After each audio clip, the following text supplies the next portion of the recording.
Om Tat Sat.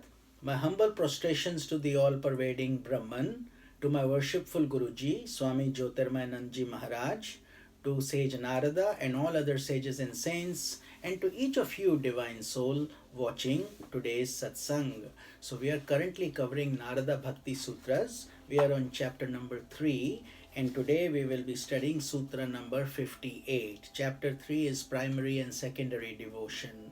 Commentary is by my Guruji, Swami Jyotirmayanandji Maharaj, and narrated by myself, Swami Nikhilananda. So let's get started. Sutra 58, chapter 3, Narada Bhakti Sutras. It is Anyasmat Solabhyam Bhaktau. Let's repeat.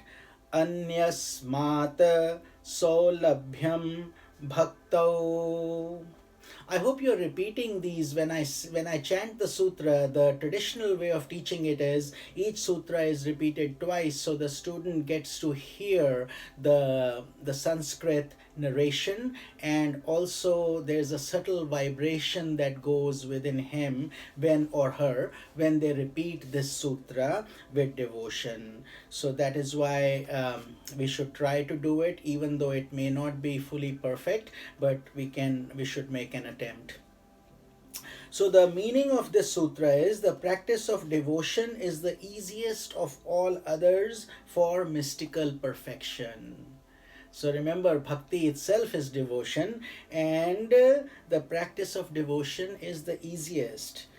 If we refer to Sutra number 25 that we had covered a while ago in the Narada Bhakti Sutras, we had discussed the various methods of different parts of the yoga and how to connect with spiritual thoughts and values, like action, which is called karma yoga, meditation, raja yoga, and wisdom, jnana yoga, as well as other paths that are branching from these basic yogas. So there are a lot of ways to connect with God.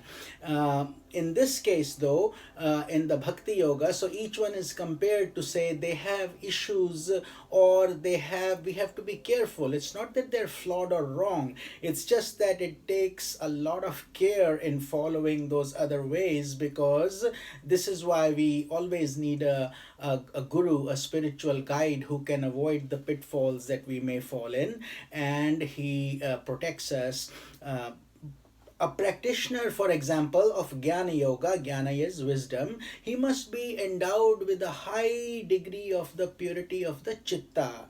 Chitta is the mind, stuff, or heart. So he has to purify the process, and he must have diligently cultivated it's called the Sadhana Chatushtaya, 4 aspects of our devotion, which is Viveka, Vairagya, Shat Sampat, and Mumukshutva, which means that there are all these qualifications of an aspirant. If you see that video, we have covered these 4-fold qualifications in great detail there. But even in spite of all these spiritual attainments, an aspirant must beware of the subtle process of the ego sense. So it is very easy for the ego to get inflated because we are putting in so much effort. So ego gets confused and it wants to take the credit for it. For in the presence of even the subtlest form of ego, the practice of Vedantic teaching, I am Brahman, becomes defective. Remember, only that person can say I am Brahman who becomes Brahman, who is exactly like Brahman. But yet we are walking on the path of purity, yet we get agitated, we get angry, we sometimes have lustful, sometimes greedy thoughts, or sometimes selfish ideas, because these have been sitting in the chitta for a long time. So therefore, even sages and saints acknowledge that these paths, although they can be done, we have to be very cautious, extremely careful. And Raja Yoga, the same thing. Although a serious aspirant is following the yama, niyama, asana, pranayam, pratyahar, dharana, dhyana, samadhi, in the process of his meditation, he is going through all the restraints and stuff. But if he has not easily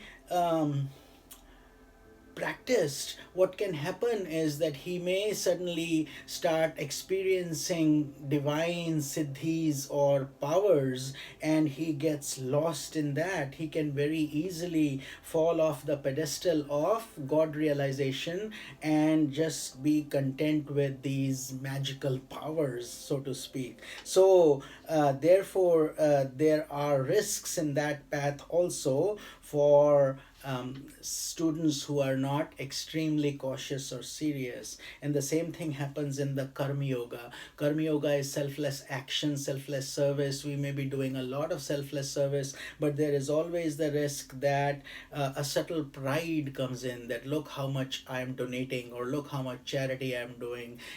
And that subtle pride, if it ever comes, is very risky for the aspirant on this holy path. So, therefore, without bhakti, these spiritual disciplines that we have discussed, these are paths, they are strenuous, and true progress is not easily attainable. Not that they're wrong, people do get through each of these paths. It depends on their past lives, what kind of sadhana they have done, and therefore they follow those. But bhakti, though, is that all disciplines become easy and spontaneous. So bhakti is like an undercurrent. So I don't think it's like one or the other.